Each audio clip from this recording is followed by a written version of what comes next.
Buenos días, mis queridos estudiantes. Espero que hoy tengamos un día plácido y hermoso.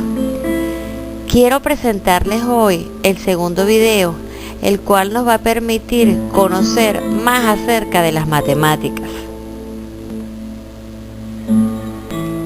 Vamos a seguir tratando acerca de los números. ¿Cómo se pueden clasificar estos números? Los números pueden ser ordinales o cardinales. Cuando hablamos de números cardinales, estos representan un conjunto al contar cada elemento que pertenece a ese conjunto. Quiere decir que si tengo un conjunto con 5 mariposas, al final de ellas, cuando yo cuento 1, 2, 3, 4, 5, estoy hablando de que ese 5 es mi número cardinal, el que me permite hacer el conteo de todo. En cambio, cuando hablamos del número ordinal, como la misma palabra lo dice, nos indica orden.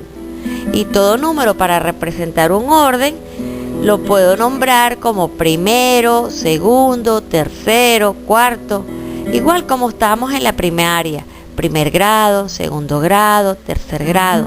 Existía un número que me permitía darle un orden a ese grado en donde yo estaba ubicado.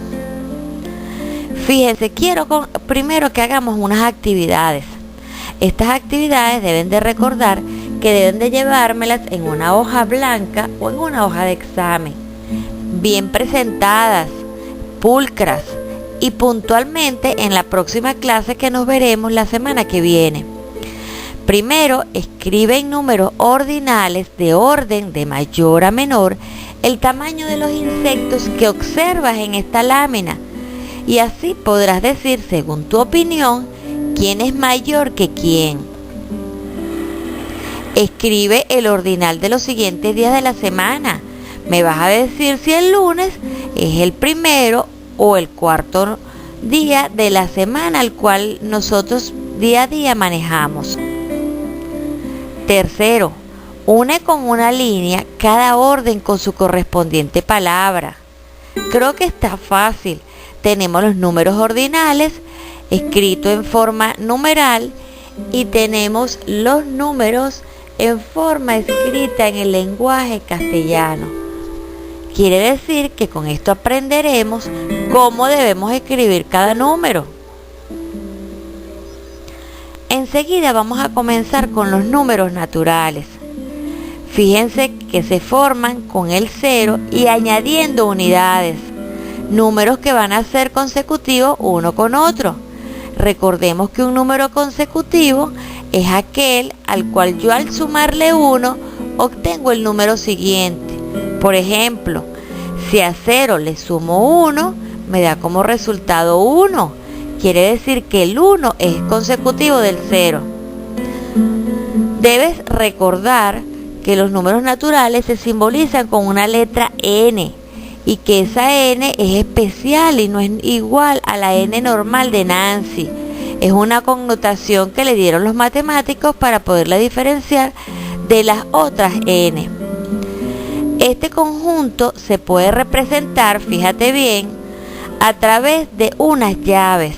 Y dentro de esas llaves están incluidos cada elemento. Existe un orden para poder escribir esos números naturales. Claro está, debemos empezar por el 0 y llegar hasta el infinito, no necesariamente hasta el 5. Fíjate bien, allí lo podemos representar sobre la recta numérica, que no es más que una recta, la cual nos está indicando cuáles son los números que son mayores que otros. Quiero que hagas esta estrategia didáctica e igualmente la incluyas como una actividad. Fíjate, ella llama a los casilleros y dice, anota los rectángulos, los números del 1 al 8, sin que haya números consecutivos juntos. Quiere decir que no puede estar ni en la derecha, ni en la izquierda, ni tampoco en forma diagonal. y no es permitido que repitas ningún número. Es una estrategia de pensamiento lógico que te va a permitir desarrollar, ¿cierto?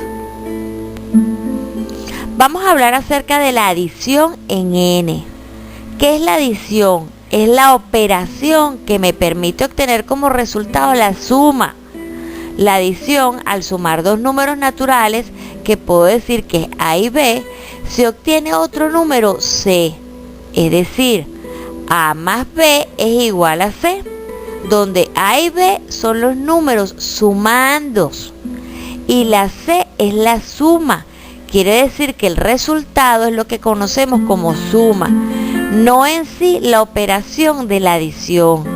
Observen muy bien esta diferencia que les coloco en el ejemplo. Las propiedades de la adición en N tenemos tres. Vamos a empezar con la conmutativa. Al combinar el orden de los sumandos no se altera la suma. Esta expresión algebraica la puedo indicar: A más B es igual a B más A. Recuerden que A y B son representaciones de algún número que no conozco, y por eso trabajo con la representación algebraica. Es necesario que tengamos en nuestra mente que los números son representaciones de cosas. Igualmente sucede con estas letras. Son representaciones de cosas, pero que me están indicando ya de una manera u otra una representación numérica. Cuando hablamos del elemento neutro, cualquier número al adicionar al 0, siempre obtendremos el mismo número. ¿Cómo lo represento algebraicamente? A más 0 es igual a A. Fíjense que mi A me está representando cualquier número, y al yo sumarle ese 0, siempre voy a obtener el mismo número. Por último, la propiedad de la adición en N tenemos la asociativa, la cual me dice que al asociar dos o más sumandos de distintas formas, se obtiene la suma. Fíjense la representación algebraica. Ya no tenemos dos números, podemos tener tres o más números. Y yo los puedo asociar según mi conveniencia, y así poder igualmente obtener el mismo resultado. Vuelvo otra vez a proponerte una estrategia didáctica: las tres sumas de los triángulos. Fíjate, debes llenar en cada casilla un número, o debes colocar un número. Ese número no lo puedes volver a repetir, y tienen que ser números comprendidos del 1 al 9. Al final tienes que darte cuenta que la suma de cada hilera diagonal que me está presentando ese triángulo me tiene que dar 17. Quiere decir que ahora no solamente vamos a colocar números, sino que esos números tienen que cumplir una característica: que al hacer la operación de la adición, la suma me tiene que dar 17. Vamos a hablar ahora acerca de la sustracción en N. Fíjate que dos números naturales A y B se expresan mediante A menos B, donde A se llama minuendo y B se llama sustrayendo.